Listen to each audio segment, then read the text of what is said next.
Hyper tension అంటే BP, ఇది sugar. And నరాల బలహీనత అంటే పార్కిన్సన్స్ డిసీజ్ అంటాము. ఈ పార్కిన్సన్స్ ఏంటంటే న్యూరో డెవలప్మెంటల్ న్యూరలాజికల్ డిజార్డర్. దానికి మందులు వేయటం ద్వారా అంగం మన కోరికలకు తగ్గట్టు అంగం స్తంభించదు. ఇది పెద్దవాళ్ళలో కామన్గా ఉంటుంది. ఇలాంటి వాళ్ళలో కూడా ఎరెక్టైల్ డిస్ఫంక్షన్ రావచ్చు ఈ మందులు వాడినాక. ముఖ్యంగా సైకియాట్రిక్ మెడికేషన్స్.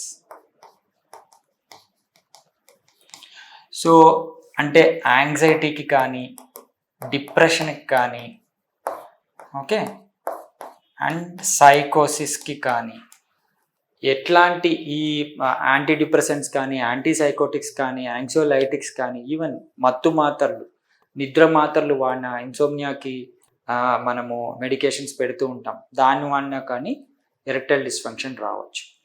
కానీ మోస్ట్ ఆఫ్ ద డ్రగ్స్ ఏంటంటే ట్రాన్సియంట్.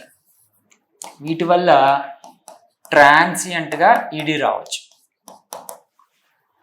సో ఎప్పుడైతే మెడికేషన్స్ ఆపేస్తామో కొద్ది కాలం తర్వాత ఎరెక్షన్స్ ఇంప్రూవ్ అవుతాయి, ఇదవుతుంది. కానీ ఈ డ్రగ్స్ కొంతమందిలో ఏం చేస్తాయంటే ఎరెక్టైల్ డిస్ఫంక్షన్ని కొద్దిగా పర్మనెంట్గా అంటే అలాగే ఉండేటట్టు. ఎందుకు అంటే ఆలోచనలు తగ్గిపోతాయి, డిజైర్ తగ్గిపోతుంది, ఆ కోరిక అనేది రాదు. సో యూజువల్గా అంగస్తంభనకి కావాల్సిన బ్లడ్ సప్లై తగ్గుతుంది, ఎరెక్టైల్ డిస్ఫంక్షన్ వస్తుంది.